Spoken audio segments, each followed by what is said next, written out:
В этом году Зурабовы хотят выйти на новый уровень. Их идея фикс сейчас – это страусы. Начало этому, кстати, уже положено. Они уже приобрели первое яйцо. Осталось еще 8 таких, чтобы заложить в специальный инкубатор. Здесь есть вот такая ячейка специальная. Здесь, видите, в этой ячейке правильно представляешь вот яйцо страусиное, и здесь их несколько. Дальше здесь заливается водичка. Ты уже потом закрываешь плотно.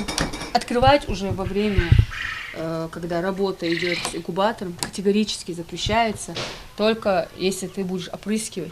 Зурабовы не прячут голову в песок. Вес страуса больше 100 килограмм. При этом птица может разбежаться до 75 километров в час, а одним яйцом можно накормить полкантышева. Но это еще не все полезные свойства, которые есть у этой гигантской птицы. Я посмотрю, что из этого вообще будет.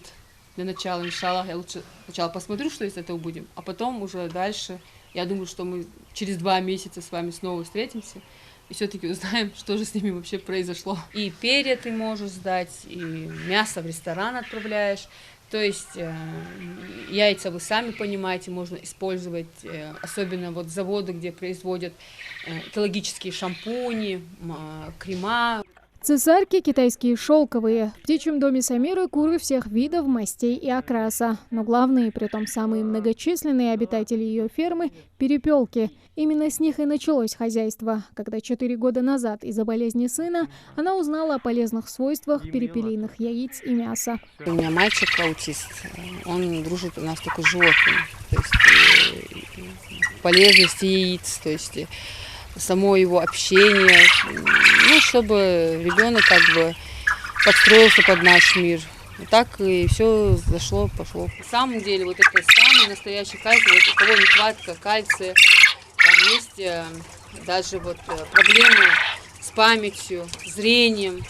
Вот все вот это помогает. Вот дети, которые аутизм, ДЦП, для них это для лечения это очень хорошая профилактика, то есть для улучшения кровообращения в нашем головном мозге, да.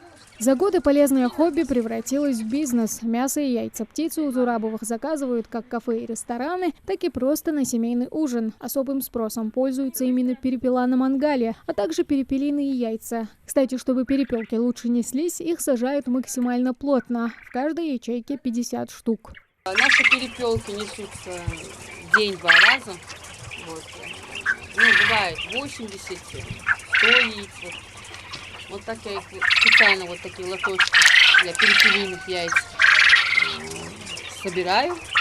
Есть в хозяйстве и другая живность, например, овцы и козы. В отличие от птицы, эти парнокопытные неприхотливы в уходе. Для них не нужно покупать специальные корма. Достаточно обычного сена и травы.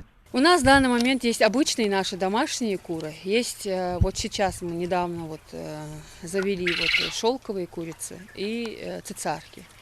Так у нас есть козы, есть у меня моя козочка дойная, которая мне дает 2 литра молока в день. Совсем скоро еще на одних обитателей подворья станет больше, а значит козам и курочкам придется потесниться со своими напыщенными заморскими сородичами. Уже через 2 месяца, по задумкам Самиры, на ее ферме должно появиться первое потомство страусов. Теперь остается только ждать. Тамара Хашагульгова, Магомед Дидигов, Новости 24.